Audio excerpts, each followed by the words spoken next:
Hala bugünkü yaklaşımı Kevin Thor olurdu. Başlayalı biz yine Milli İstihbarat Enstitüsü'nü açtık. Şon düğü Türkiye deyip oğlunlar ettiler. Şu arada Kevin Thor'lar var. Hazırda da bunun ekrana çık. Öğretmeninde şu arada gudrun verdim, elimden geçişmedim. O gün benim halrada aydanlarını bölüğüne dinledim. Kaytala oturmayın. Neme gerek diyen doğru olur onu çıkarttı. Yine sonu rahat aşağı kolonitede.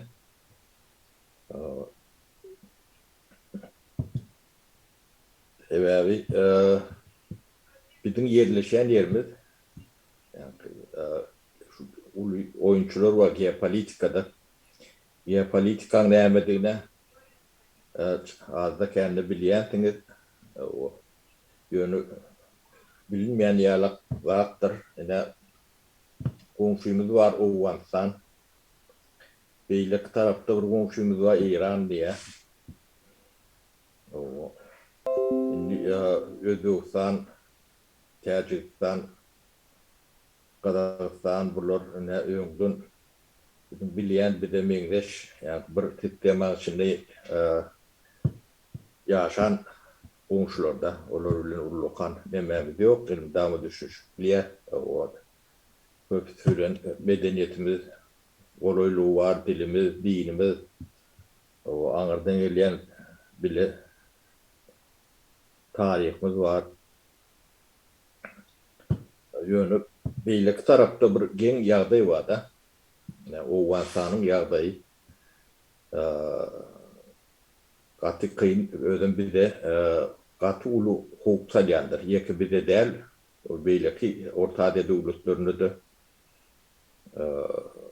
yönü hakimiyettir bir de bizim tevavi şirketimiz o vansan bilen 800 kilometreden uğrak, İran bilen 900 kilometreden uğrak şurayalık terketimiz var da en ulu terketli özüm yani yanğının birinci linyasında yerleşir. Onun ağır tarafında da yine de öz soydaşlığımız, yani öz Türkmenimiz. Şu at günemede şolun tani, yani Türkmenistan'daki Türkmenliğin tanından Ken İten Molya yerleşmiş. O sebebi anık tifir aydık bilem yok. Sebebi o Afganistan'da 79. yılın beri hiç ila tanrı geçirden yok. Türkmenistan'da da şeyler hep görünüyor. Türkmenistan'da aşağı yukarı biliniyor da. 94. yılın nemeti var. O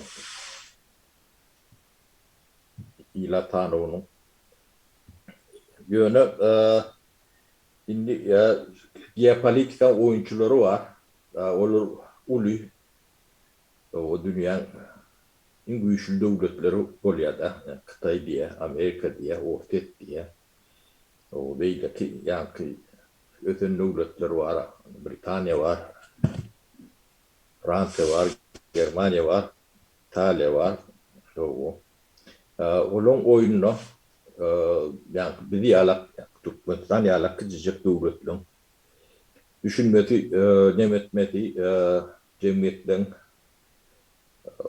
görmesi katı kıyınla. O kıyınlığının misalini getirip vereyim de. O vansani 60. yılları göz önüne getirip bilir misiniz? İran'ın 60. 70. yıllarını. Onun Beyrut diye bir neme vardır. Libya diye de Libanon diye. Libya değildir, Libanon diye. Beyrut payitahttır, Beyrut diye. Son 60. yıllarına seyrettik görün. Onun için seyretmeyen kıyın var.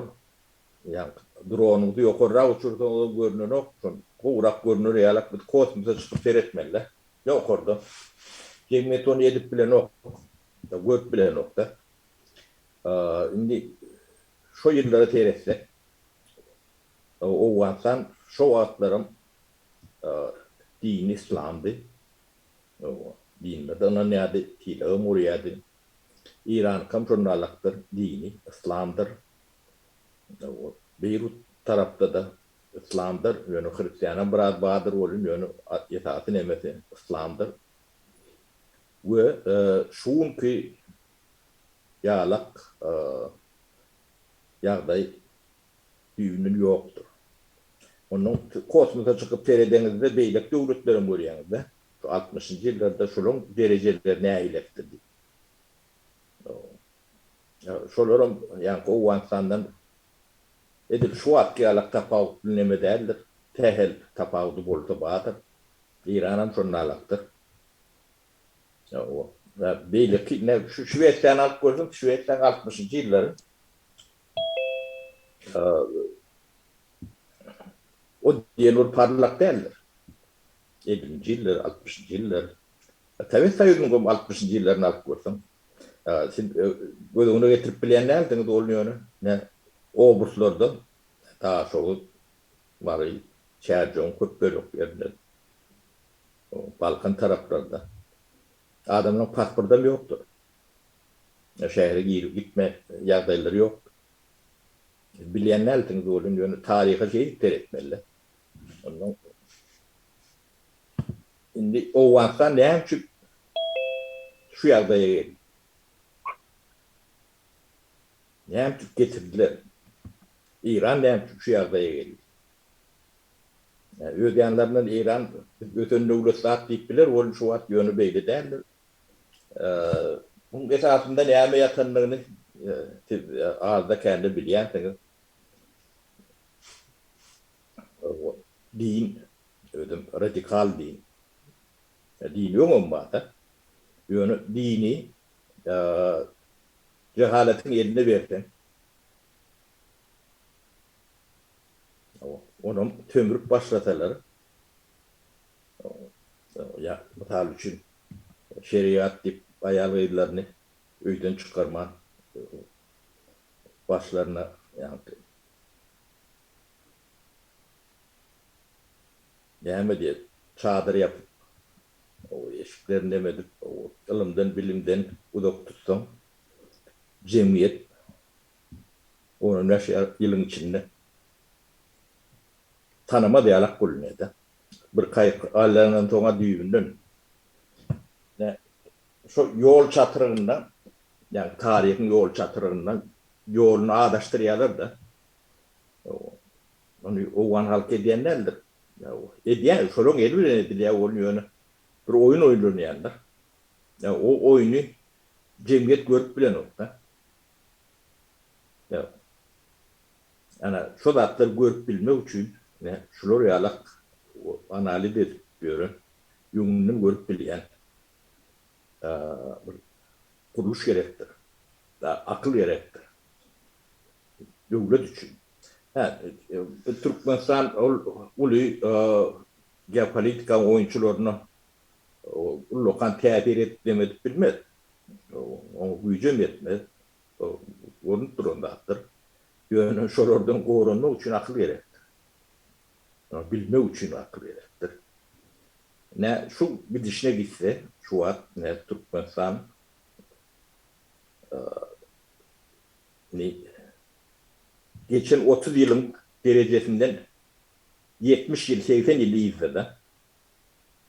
Demek 100 yıl izle oluyor da. Yani yol çatırında yolun ters düşüşü sen şu yoluyla yürüdün sen iyi de diyen de uydun olsa dünya da yolu diye. Bunun arada kork bir alak giden deme oluyor da. Yani, uçurum oluyor. Ne şu an gödüğünü getirip koyun o vanstan yine yani şu 100 yıldan mesela üçün tamalıyor döndürdüler. Gödüğünü getirip biliyor musun? Yani, ayarlar şu çadırlı olsa hiç buldozer, ya, traktör, tank öndürüp bilir mi? Yani 50 yıldan, 100 yıldan. Yok. İran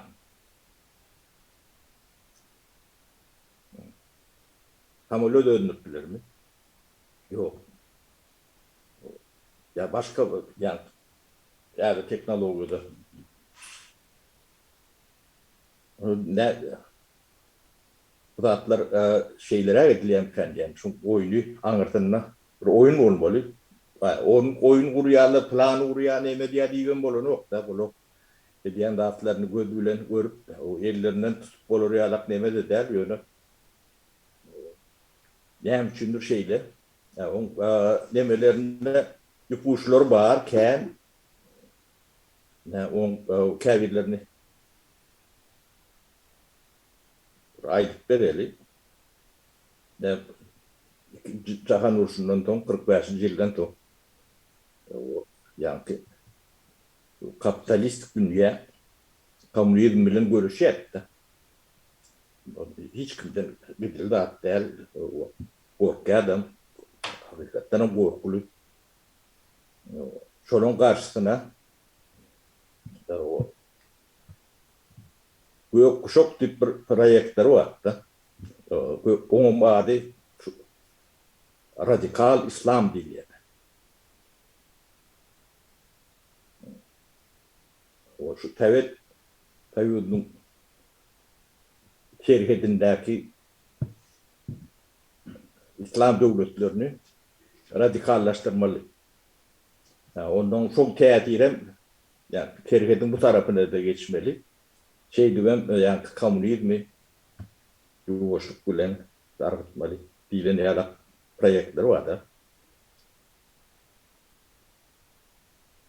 O yekeneme de der Orta Doğu'da. Değişli. Türkiye'de son içine yiyendir. Ehli Orta Doğu'da şu hafta ikili korkuyorum demelen hem becerinin demeti ucu şol gök kuşağın nimettir. Onun arkasında kim var? O özünüz çıkarırsınız onu. O, İslam yani 1945. yıllarda vardı. Radikal İslam yok. Misal için.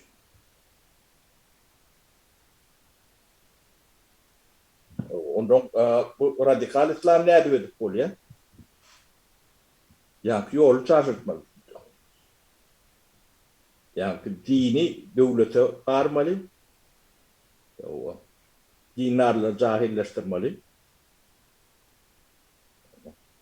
Din cahilleşenler yani ayrı saatin üstünden geliyor da meşruat bolyandat bolyan. Din misal için nem cahil olmalı. Nem şu cahil adam dinler olmalı. Sonra o belki kuruyan böyle. Yani şu at demede seyreden de din demek cahillik demek. İşte destek olup duruyor da. Çoğu övürdüler de. Olmasa bu zatlar böyle derler.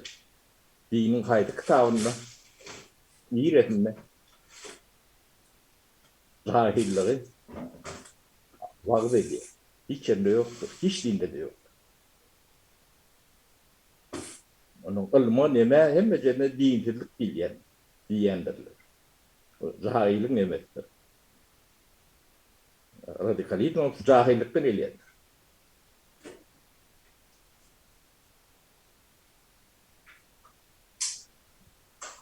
Yani dine bir ullokan yara çok politika nimetinde.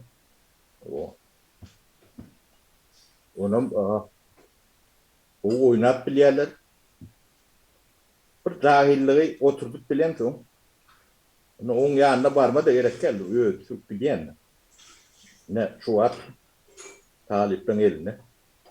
Esli Ortarya'da yararlar var ya. Samolyotları, tankları, eylek zatları. Sorun elini sorun hem becerinden kendi yere koydular. Yani kömür etmeyle bardık koyuyorlar da. Bu ülkelerin oklar başka dağıtlara ne medyalar. Dağıtımla ülkeye eylek diye.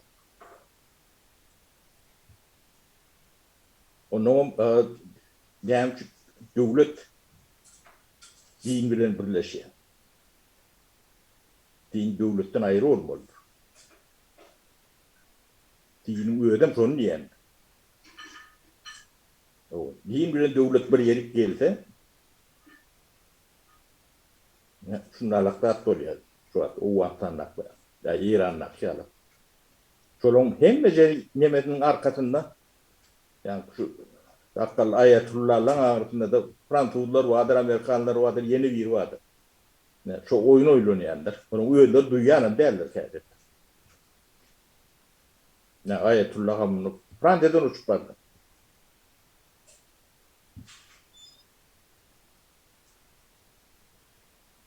No. Ya şu aklı neme yani Türkiye'de FETÖ diyorlar. Ulan. Nerede? Amerika'da. No. Önümde sayda ne bizim üç vermelilerdi de Türkiye. Türkiye'de de şöyle oyun oynuyor ya. Yani yığı eşleyen yani başörtü ya da İmam Hatip mektepleri vardı. Yani nemeler orta çıkandır, cedeller, davalar nemeler, dini yakın nemeler, dini yol başçıları getirdiyenler. Yani Total Demokrat Partiler vardır. CHP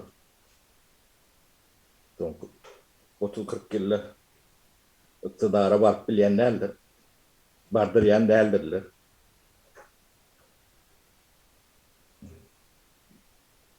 Yani dini neme varandır. Yani o da test etme yönü. Türkiye'nin bir şanslı demesi. Şu Atatürk'ün ilkeleri vardı.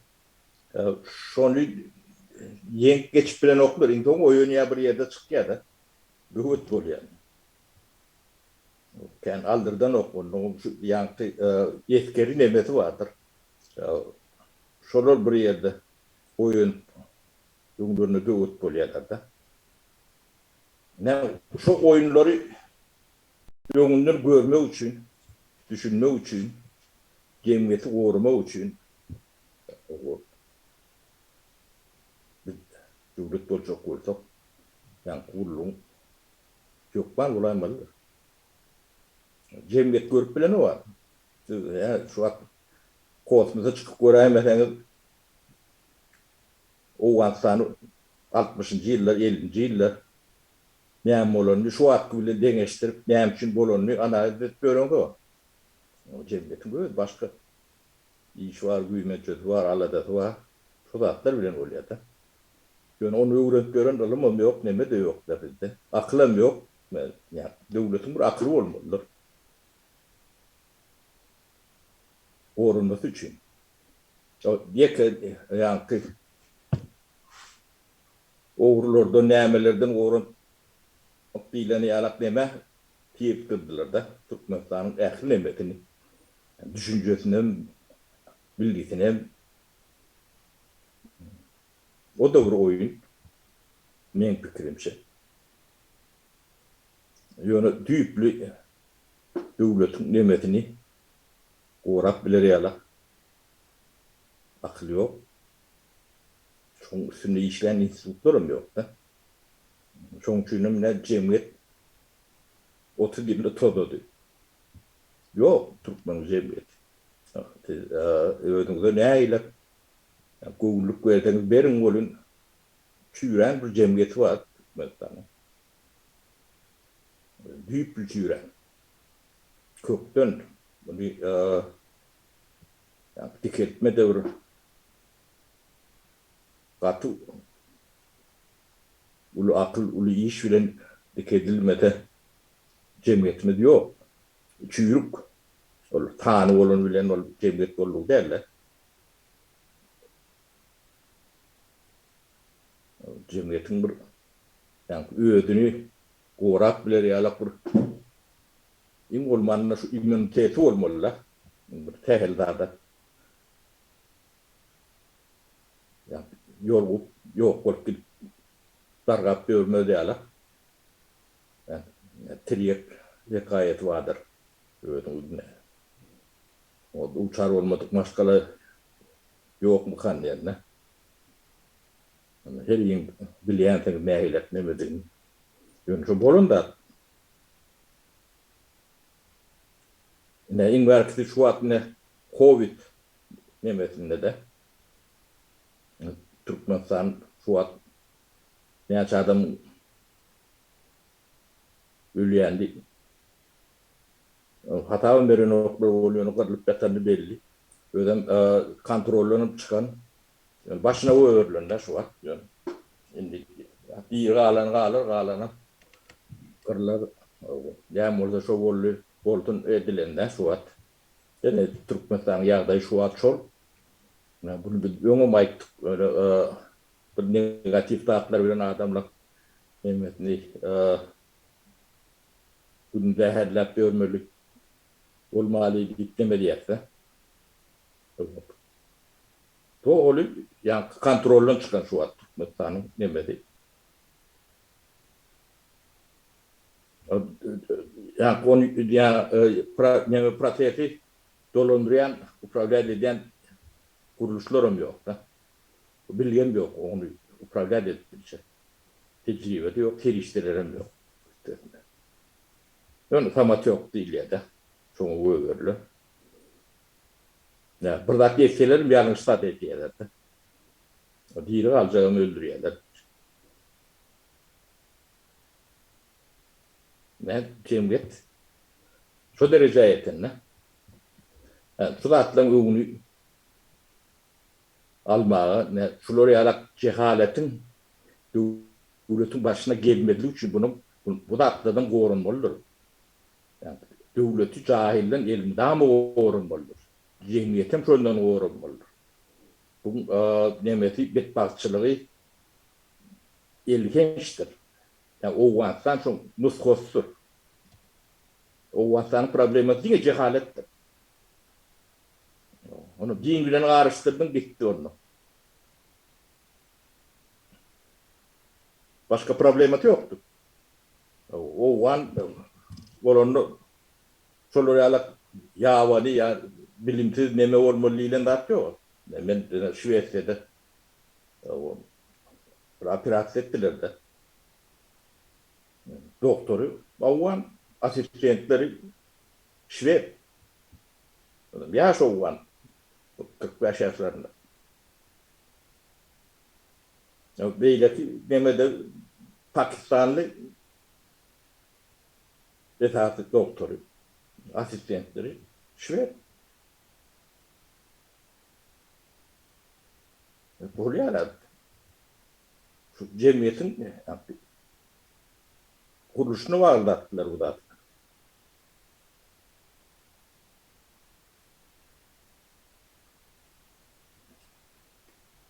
Ne çoğun için gerek ne etatı ne mi?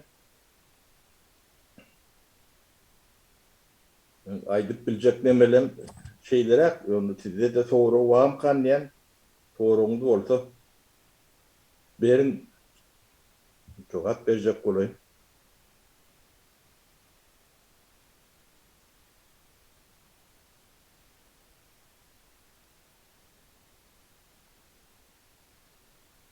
Hiç kimde soru yok. Ben devam ettirmeliydiniz ol yani.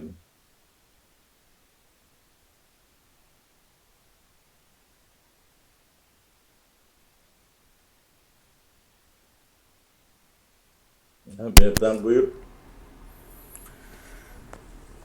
Sapara Türkmenistan hava nähil nemetmelini şoň öňüne almaly. Hop bizde de vardı şoň nemese. Cehalet diýilen zat. Şoň öňüne nädip geçmeli mesela. Oň gysga jogaby barmy? Ya da nemese taktikasy. Taktikati elbette bar on ýeke söz bilen aýdyp bolanok bol. Yani külli yani dini devletin nimetine golleştirmeliler. Din mukaddestir. Onu yani siyasata beyleka garip nimet görmeliler. Onun din cehalet bolmalylar dini vaad diyenler alımlı bilimli o dinlerler olmalıdır. O cehaletin din düşünüşü bilen dinler o olmak benim fikrimce problemeden başka kendi getirmeyen kendine o dini kıyafete koşmalılar o beyleki nemeleri dinin öyle yeri vardır. O hiç kimin ananısına nimetine bir terkel verme nimeti yok. Yönü din devlet işlerine tiyatete katlaşsa eyyem onu dini kömürüp başlayarlar da.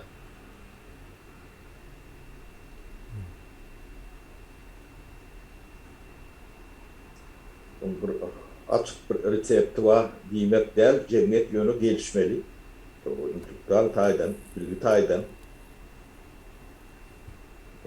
Ödüne bir şol atlan karşısına immuniteti bolor yalak yağdaya gelmeliler.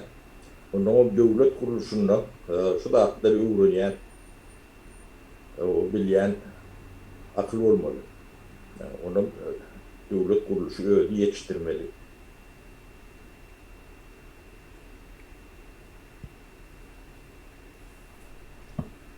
Şeylere cevap verdim ben kemiğine. Sağ olun. Sapara son yankı Yaşıl Kuşak projekti var. Aydanız. No.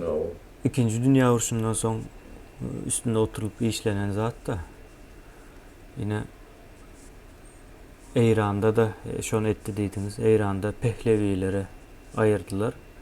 Yerine Mollaları getirdiler. O Şah ol Pehlevi diyen şah yönü neme dahil gat bir modern bir görünüşü de. o. Demede Şveç'te karol var. Mava. Ya Norveç'te karol var. Bunun hem ayrı nokta. O anstanım edil şonun yalı şah Yo. nemesinde. Şonu yine özlerini korumak için ya da oyun oynayalardı iki ulu güç diyeler şu atkı. Oyun oynayalar aradı ne ezlenlerim. Bizim yalak yurtlar öyle yönemenin fikrimce şu bu meselelerde özün korumak için hükmen suratda neme olmalı. Yani akıllı olmalı bu işlerde. Olaram şu neme aklını ulanyalar. Ona karşı yani akıllı ulanan vakti akla karşı hiçbir yarak neme olmaya da karşı gelip bilen ok. Oran kullanok. Ne bu zatlar diyeme kemiğine tükün bölüm molun başlı 50 yıl 30-40 yıl ömrünün demediler de ya yolun taşırdır ya. O tendi özün duyuyor o.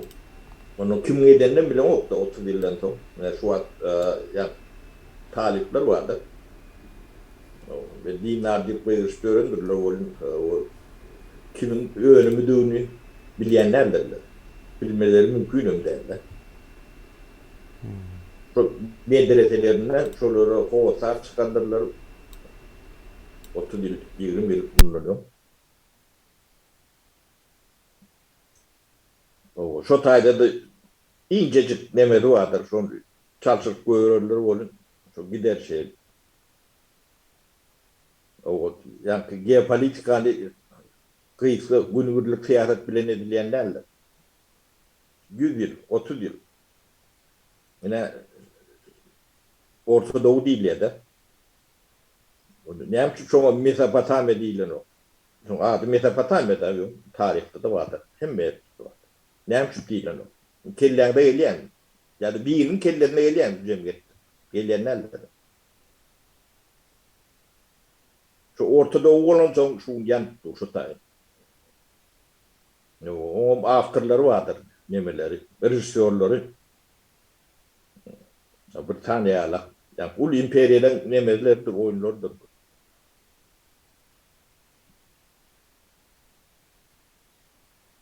Yani diyeme yani algak prasesi değil ya da. Käbir sözler tarihten fiilinki diýendir. Cemiyetler üntümün berip bilýänlerdir.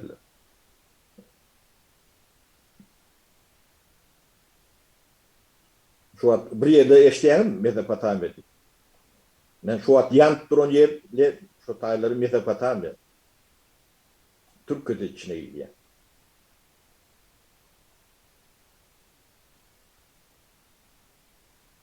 Bu topur döwletler täzeden dörendir. Irak ýalar, Siriýa ýalar. Şolar ýaly döwletem ýokdur. Birinji jahan uruşlaryny tutup.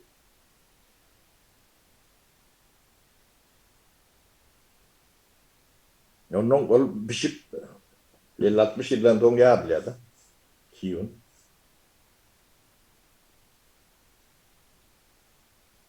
Ne şol batlary bir analiz etmede ýalak bir şol ýalak bir esbodu büýüni tuttuk bu ýa döwlet boljak boldak bu gaty gerekdir. O ýeke nemeleri şpion bolap görün edara däldir. O käbir zatlary öňünden görüp biler ýalak. Howklary. O dünýäni analiz edip biler ýalak. Öwrenip biler ýalak. Özün gorak biler ýalar.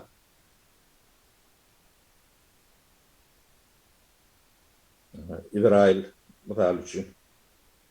O mazhap bolmadyk bolsa İsrail orada ýok. Ýaşap bilmedi. Bir ýylym ýaşap bilmedi. Şo edara bolmadyk bolsa. Şolar ýaly guruluş bolmadyk bolsa.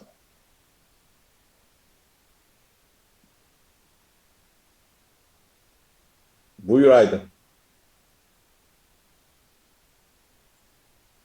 Sapara şu alga operasyasy diýdiňizde şo hakynda birazjyk bana aýdaýyn. Ine häzir dünýäde aýdaly bir ýerde uruş bolýan olsa ýa bir döwlet beýleki döwletiň üstüne çözýän äli çözýä ol köp adam pikir edýär aýna talyplar Türkmenistanyň içine girermi, Türkmenistana çözermi? Birinciden talyplaryň ýa-da Talibanyň ýokarysynda bir akyl bar ýa-da düşünje diýeli. Şonu Talibana yönlendirýän. Indi Türkmenistan Taliban näle çözýär, ona aýdaýyn.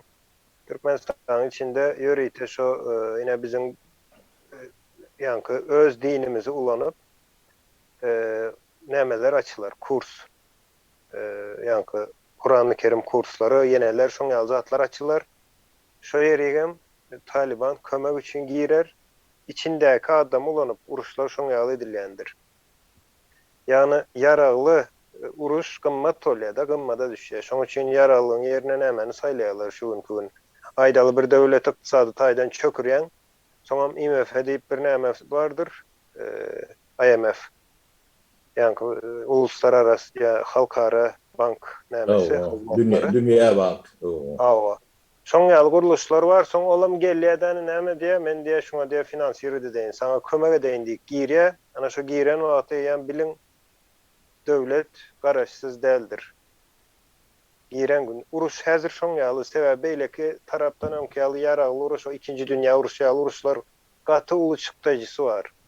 Indi o çykdaýjylary ýeňmek üçin häzir o 2-nji dünýä uruşundan soňky ýaňky sözleşme mi diýilýär, anlaşma mı diýilýär?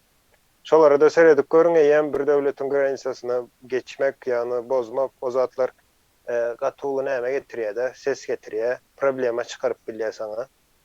Ýörite kanunlary bar. Şoň üçin häzirki oýullar näle oýnalýar? Döwletiň içine haýsam bolsa bir pikiri, mysal üçin Türkmenistan islam nämesini şotak ekkerler, esasen ýaşlarda, ine sapara aýtdyr 50 ýyllyk. Şoň ýaly planlanýar. Ine ýaş çagalar iň kabul edýän näme-de, jemgyýetiň kabul edýän bölegi şolar. O kabul edýärler. Näme diýseň anyk gidiberýär. Soň şu ýaş 7 ýaşdan 10 ýaş arasyny terbiýelep başlaýan, olar ýa 25-ne gelende taýýar, şoň içindäki saldatyň, olaram watanym diýip ýene azatlyk diýip çykar, näme diýip çyksa çyksyn, köçe çykar, hökümete adarjak bolar. Ya da ýene şoň ýaly bir bulaşyklyk çykarar içeride. Yani şoň netijesinde uruşlar azdiňe şoň ýaly bolýandyr. Ol kemine doňaýdypdy gibritni näme uruş diýip.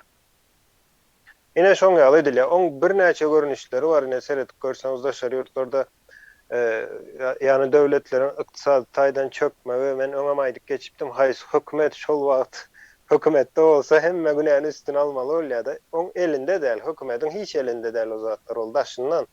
Ine ykdysadyýetde diversifikasiýa diýen zat bardyr. Ýöne şoňa hiç kim ruhsat berýän däldir. Onu ýalňyşmasam Gallanca näme etdi onu? Ýani Gallanca Haskowy bilýär zady, ýaşak gördü. Ya da Venezuela'dan alıp görün. Seretýän welin ýanky nämede baýlykda gaz resurslaryında iň dünýäde köp resurs şo taýda bar. Tebii baýlyk ýöne çykarylýan baýlyk gaty azdyr. Olam haçan azaldy? Haçan da şo taýdan Amerikan firmalary çykarylan soň Hytaý baryp girdi ýalňyşmasam. Şondan soň şoň gazyny ýanky baýlyklaryny hiç kim alman başlady ýene daşyndakylar. Şu günkü günem ýene ýanky IMF diýip bir zat bar. Ol aslında kanunu içindäki edýän işi ýa-da olan maksady diýeli. Erwet maksat däl. Ýani ýazylan zatlar şol ýöne edilýän iş düýünden başga kilidir. Şol ulu güýçleriň men pikir etýän şo MF'de bir instrument olup bilerse we gurucular hem şo taraplardan da MF ýanky Merkez Bankynyň, merkez diýen dünýä banklarynyň. Yani bu zatlaryň hemmesi aslında bir uruşdur. Ýöne uruşuň nämedigini bilmeli. Biz bilemiz o uruş diýsen hem şo ikinji dünýä uruşy ýaly bir zat gözüňize gelýär. Gaterwet sadylan. Yani düşün bolýan zatlary görmemezlikden gelmek bolýar-da. Tawol adam. Ne şu wagt o wagtanda yani orfiyet alada bildirýär-de. Yani o wagtandaki radikal İslam yani terörizm ortaya yeterli. O biz şu ortayadan nemeti bufer donatı mışık o şeyle düşünýärler de o doğru düşünýärler. Yönü bizim näme bufer donamız bolmalylar. O yani bizim bufer donamızdan hem özümizden Aňyr ýüzünde ýene türkmen ýaşaýar-da. Ten ýaşaýar. Özüň. Ýa özüň oma aňyrtynda şol täjiňler gapdaryny şol. Özüm taňdary ne täjikden ka o wagtda täjikden kan täjiksan kanny kenne. Türkmen köm şoňa ýan bardy.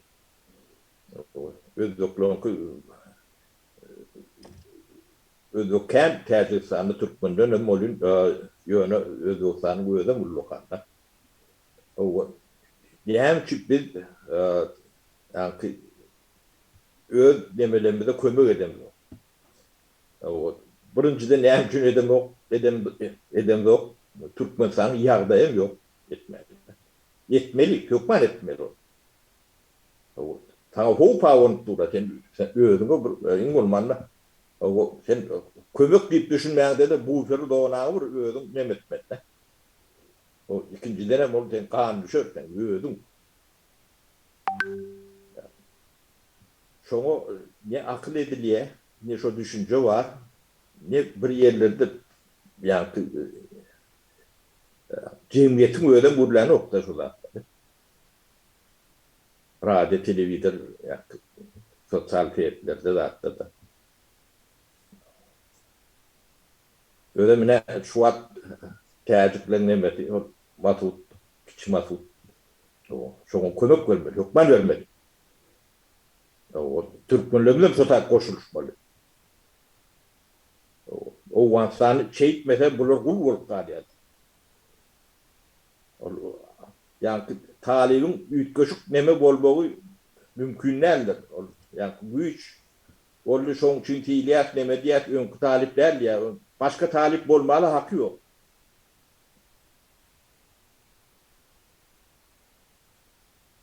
O cehaletin generatörüdür.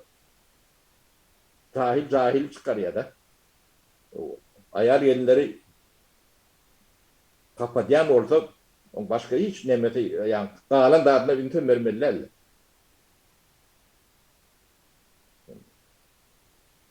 Yani ikinci netilge yan dahil çıkmalı. O 2004 yara görünüp duran dağıtlardı. Yani bizim nemelerimiz Tacikistan şu nemelerin içinde akıllı hareket eden Tacikistan olup çıktı şu an. Yani kömek veriyor da. İlkinciler olur. Yani, atı doğru hareket deyip düşünüyenler. O bizimkiler ayarlı mahluk. Yani ne uğrunu öz halkının arkadaşından o verecek diye kömek vererek hem yok. Hiç fırsatı yok da. Biten bir yönü.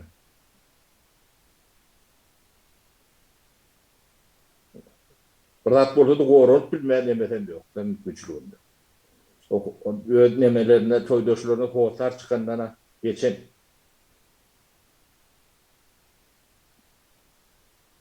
o ağırların amıtlarım yok. Üstüne. O devletin molonda ten ağırın amıtını korumalısın mı? O halkın korumalı ten. Anrı'nda geleyen daha oyuncak dağdan derler. Ehli de bir problemi. Olur. Ne açı problemi yok. Hiç çekerliği verdiler. Ne derler? Oğlu çağırıyor buyur. Salam hemmelere. Salam taparha. İsteyem kadedim. Eştiliğe aydır. Yani. Yankı o vastanlar da böyle ki politikalar var da aydımda. Ben bir kayıp bir neme o kaptımda gördüm şu o yankı tercihlerle o an neme Özbekistanlar dedim de şu o anın yerli milletini Özbekistan paçka gражданство onurup tayyar edip koydu adamdan özüm yok diye piçat basıp onurup şeydi tayin edip yüzlerce adam tayin ettiler. Значит, oluşlar yani basılıp alınacağını önünden bilen ekenne Talibanlar tarafından. Şunu ben şu an kelle yardım etti de sonra onun dalinde bir yani umumi fikirde şöyle diyeyim konu önünden özgürlükler bilen ekenne Talibanlar alacağını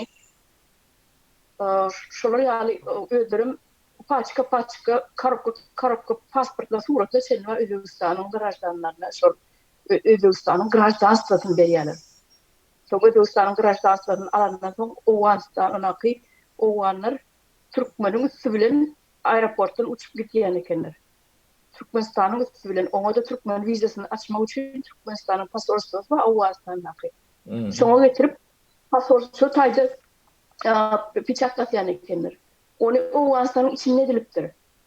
O Özbekistan'ın içinde değil, Oğuzstan'ın içinde pasport verilerde demek Özbekistan'ın pasaportu pasport vermene okuyuplu oluyor da.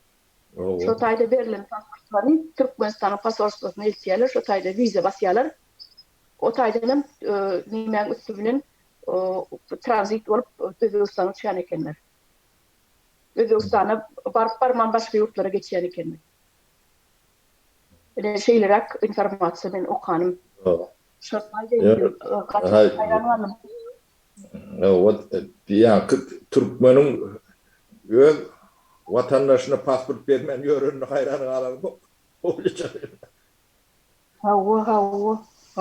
O zaman hiç şeyle ki yok dönüşsüz peçat basıp yankı vize o yani ki Türkmen pasaportu. İki pasaportu işleşiyor da tabii. Özbekistan, iki tane, üç devlet oluyordu. Oğuzstan, Özbekistan, Türkmenistan. Çizgiler işleyen kendine. Özüm gражданство alan oğlanlar var. Özbekistan'ın gражданство pasportunu alan oğlanlar. Özlerim görünmenden de doğru söylen anketi dolarlar. Otomatik görüşte stamp koyuyorlar, oturuyorlar, stamp basıp şey oturuyorlar. Otomatik görüşte doğru söylen. Özüm de familya özüm gibi belli değil stamp basıp oturuyorlar. Ne son ben gözümle gördüm. O sana deneydi. Biram 3 mutlu kendi görülemelerle son çünkü tadı bulle deyim son Yine devam edelim. Oluyor. Oluyor.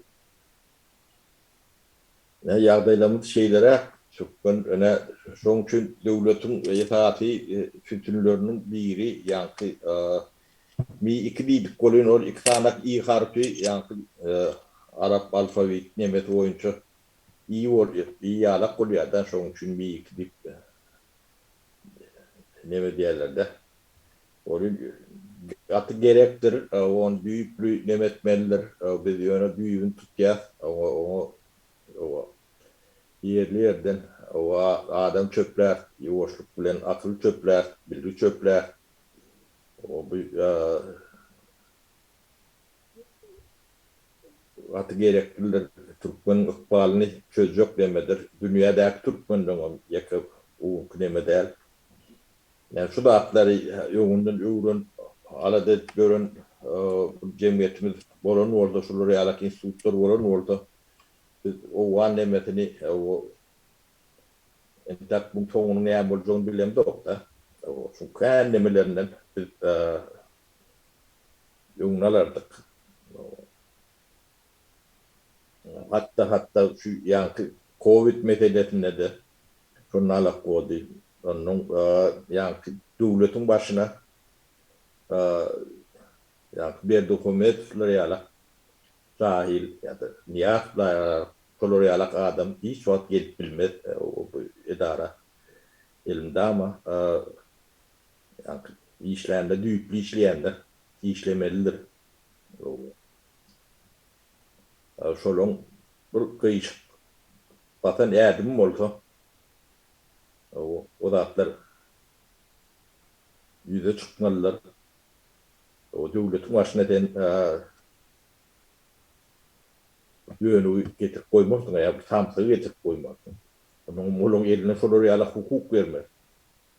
Ona cehaletin eline yani hukuk düşününü cemiyet tolduruyor ya. Türkmen sanat şuun kurumu diye şu neme işlediler de. Şu birinci adama şu hukukçuluğu öyle. Başka da at bilenler. Onun gözcüleri, nefsleri. Evet.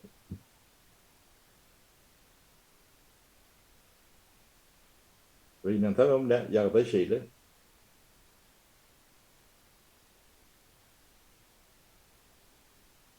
Yani Türkmen sanat yok okucu aylar vadi yerler. Yok. Olur ya yok. Olur ya kuruluş yok. Taliban'la medreselerine büyük göçükler Türkmen sanat yani bu üniversiteleri, institutları. Yetiştirenlerin cahil o takkalı Talibanlar ünlüydü ne yağmur geçenlerine de onun şöyle aralarını yaşandığım çalarak düşünüp başlayalardı. O zatlarını özün başından geçiren tüm görüyen tüm. O cemiyet böyle yaşat bilmeyen. O cemiyetin yani yine çöreğini tapması değerli cemiyetin uğrunu bilmeli. Köp zatlara karşı yani immuniteti olmalı. Bilgisi olmalı. Bizim kolda yani son kağıdanlama beyledi dursun. Çöreğin tapanı oldu.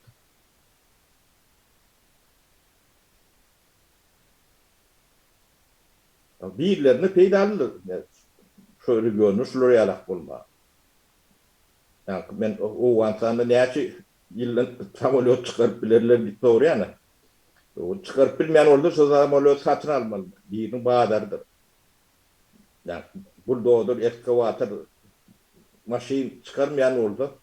Birilerinin bağlarıdır olur. Yani sodatlar ulanmalı. Senin sonuna alakta. Türkmen sandı.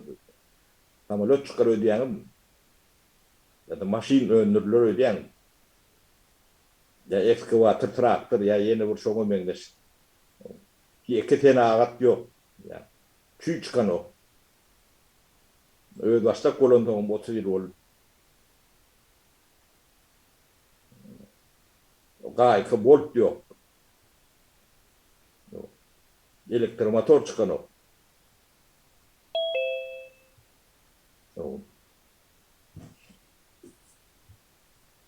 Patşirinin näme yani leksikonu da yok. Adı yok da patşirinin bilen de.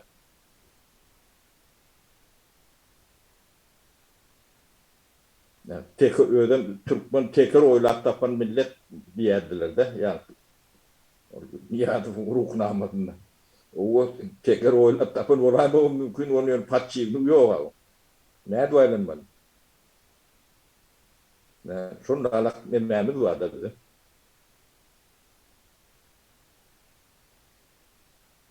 Şol atlar ölmedi. Bir yerin bağlarsın.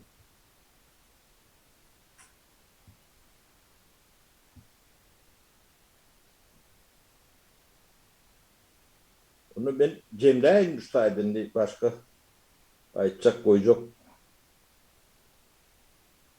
Elvaldırayan yok başka.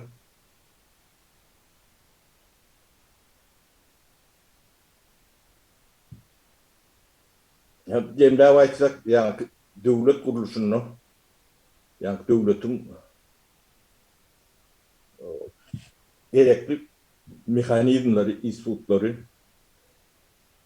özünü koruyan, özünü korup bilecek, o kudatları görüp bilen institutlar olmalıdır, devlet akıllı olmalıdır.